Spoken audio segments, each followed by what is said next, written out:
Tujuan rumah tangga itu ada dua. Yang satu mendekatkan diri kita pada Allah. Karena itu tolong periksa sampai sekarang, kira-kira antum di rumah sudah mendekat kepada Allah atau belum. Salatnya, mengajinya, kebersamaannya. Bertakwalah karena antum itu dititipkan pasangan dan suatu saat akan ditanya. Yang kedua, mohon fokus ke sini. Tujuan berumah tangga itu untuk melahirkan sakinah, ketenangan, ketentraman. Jadi kalau antum sudah puluhan tahun berumah tangga, belasan tahun gak pernah tentram, itu artinya ada cara yang keliru menjalani proses rumah tangganya. Karena itu, untuk melahirkan ketentraman, saya tidak bahas panjang karena waktu kita sudah habis. Bawalah mawaddah dan rahmah ke rumah. Itu caranya. Mawaddah dan rahmah. Apa itu mawaddah? Singkatnya begini. Mawaddah itu dari kata maddah, artinya cinta yang diwujudkan dalam bentuk perhatian fisik, materi. Contoh, antum sebelum menikah kan lihat dari fisiknya dulu ya. Bapak lihat ibu itu kan dari cantiknya, anggunnya, baiknya, perangainya, tegaknya, kan? Ibu lihat bapak juga begitu kan? Gantengnya, tampannya, menawannya, kumisnya, dompetnya. Itu mawaddah. Oke? Nah, antum bawa itu sampai berangkat ke rumah tangga.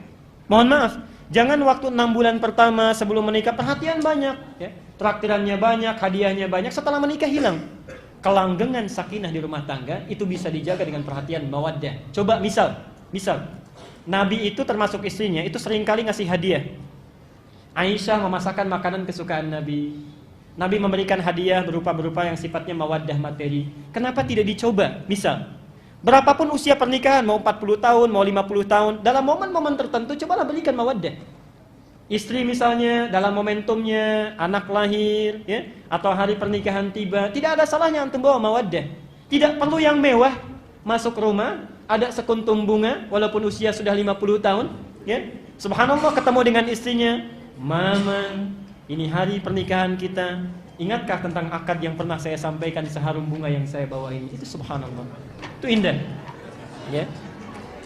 Siap?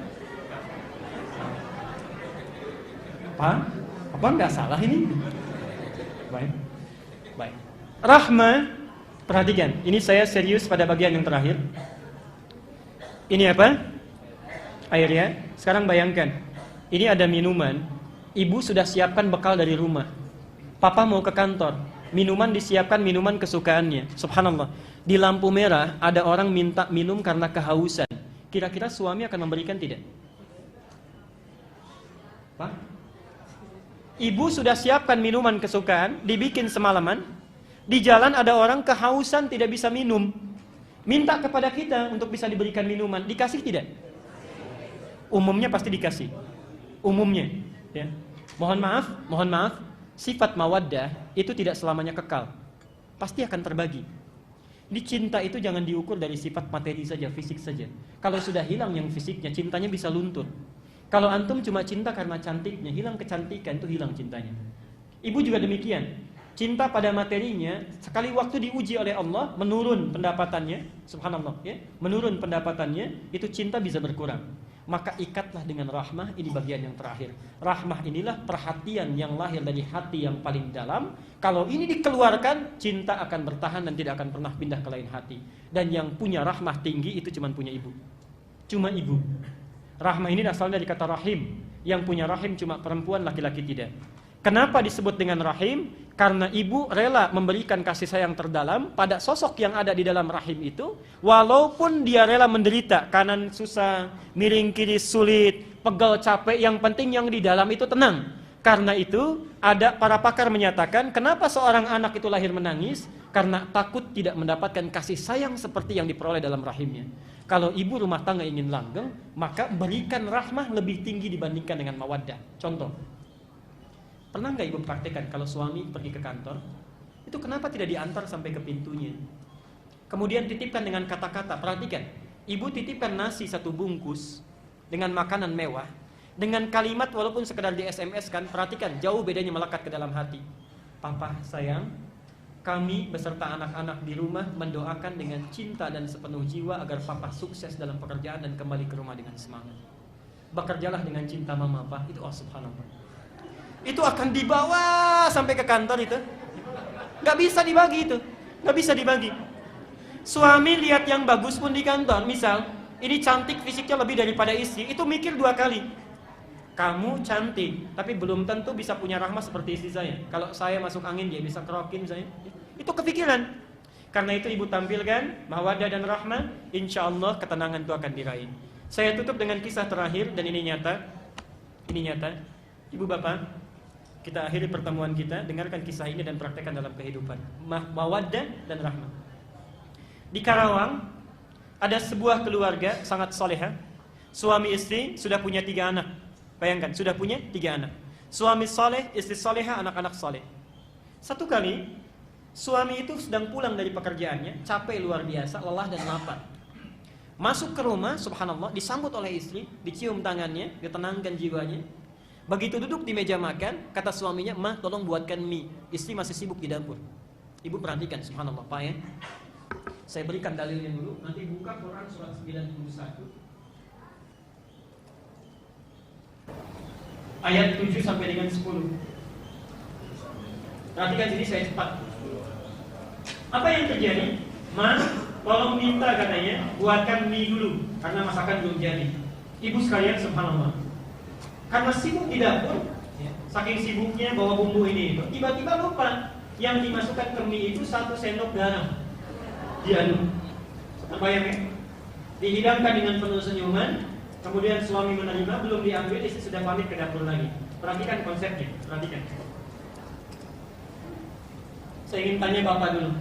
Kalau bapak jadi sosok suami pada saat itu, dihadapkan pada makanan demikian, beliau kemudian menyendok 1 sendokan, rasanya sudah terbayang, apa yang bapak lakukan? Ingat ya, suasananya capek, lelah, penat, ada masalah, tiba-tiba dapat mie yang kualitasnya asin. Apa yang dilakukan? Perhatikan, ini biasanya rahmat dipunyai istri, tapi suami ini mempraktikkan. Lihat konsep ayatnya. Fa'alhamaha fujuraha wa taqwaha. Di dalam diri kita itu ada sifat baik, takwa, ada sifat jelek, fujur. Rumusnya begini, qad aflaha man zakkaha. Akan bahagia hidup seseorang kalau dia menemukan yang jelek, belajar dari jeleknya, mencari lawannya yang baik. Jadi rumus rumah tangga itu, kalau menemukan sifat jelek dalam pasangan, cepat cari yang baik, jangan dieksplor yang jeleknya. Contoh, kalau cemberut itu lawannya apa? Senyum. Kalau bapak menemukan istri sedang cemberut, bapak yang tersenyum.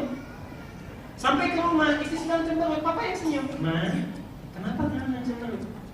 Sebaliknya, subhanallah, suami sedang marah-marah, misalnya pulang kantor marah-marah, pekerjaan di kantor dibawa ke rumah, marah lawannya apa? Sabar, tenang. Lawan marah itu sabar. Jadi subhanallah ibu, sebetulnya sifat jelek itu dibuat bukan ingin menjadikan seorang jelek, bukan, tapi melatih supaya yang baik itu muncul dalam diri kita. Cemberut diciptakan bukan ingin menjadikan istri cemberut, Pak, tapi supaya senyum itu bisa lahir dalam diri kita yang paling indah. Nah, marah ibu diciptakan bukan ingin membuat suami menjadi pemarah, bukan, tapi melatih kesabaran ibu itu supaya muncul, dan muncul dengan sempurna. Jadi berbahagialah kalau punya suami sedang marah. Tapi ini sedang dilatih kesabaran kita supaya muncul. Perhatikan, tadi mie rasanya apa? Lawan asin apa? Ini lihat, suami ini paham betul dengan konsep ini. Keluarlah dalam lisannya kata-kata yang sangat manis walaupun yang dirasakan asin. Mas sayang, anak 3 masih panggil saya. Perhatikan, mas sayang, papa datang. Ini bahasa bebas ya, tapi begini kurang lebih, tidak saya kurang-kurangnya atau tambahin. Perhatikan, sini mah duduk samping papa, lama rasanya tidak makan berdua. Enggak marah. Oke. Tidak marah. Lama rasanya tidak makan. Ibu, saya tanya ibu, sudah punya 3 anak, suami juga luar biasa baiknya, subhanallah. Punya 3 anak sudah dipanggil sayang, duduk di samping, disampaikan lama rasanya tidak makan berdua. Perasaan ibu bagaimana? Itu bukan berbunga-bunga lagi, itu sudah mekar bunganya ya. Perhatikan, itu belum selesai Pak. Kalimat pamungkasnya perhatikan. Sini mah papa suapin. Jelas ya? Sudah terbayang ya? Rasanya nikmat, enak, momentumnya ditunggu-tunggu. Dengan manjanya sudah menanti. Apa yang terjadi? Subhanallah, perhatikan Pak, saat suapan itu sudah mulai disampaikan, perhatikan, yang terjadi istri bukan tertawa, bukan tersenyum, itu langsung tersungkur jatuh di kaki suaminya. Dicium kaki suaminya, menangis jadi-jadinya mohon maaf. Perhatikan seorang istri yang sangat soleh. Beliau menangis, "Pak, maafkan mama tidak sengaja," dan sebagainya. Tapi hebatnya suami, tangis itu lawannya apa? Tertawa dengan senyum, tertawa dengan singkat, tidak berlebihan. "Ma, kenapa begini? Papa kan cuma katakan lama rasanya gak makan berdua." Apa yang terjadi? Perhatikan. Tadi kan lapar ya? Lapar, capek, penat luar biasa. Perhatikan, dari rumus ini saja. Apa yang terjadi? Diangkat istrinya, pergi ke dapur sama-sama, hilang laparnya, hilang penatnya. Yang tumbuh itu cinta, masak sama-sama, cinta mulai bersemi. Persoalan sementara, cuma gara-gara mie asin. Yang lahir itu cinta yang luar biasa semerbaknya. Kadang-kadang Allah memberikan masalah bukan ingin membuat kehidupan rumah tangga bermasalah, tapi untuk belajar dari situ supaya cinta itu terus bertanam. Rumusnya, yang kecil jangan diperbesar, yang besar kecilkan. Bapak Ibu lebih paham karena sudah menjalani proses kehidupan yang cukup dalam. Silakan dibaca bukunya, mudah-mudahan bermanfaat.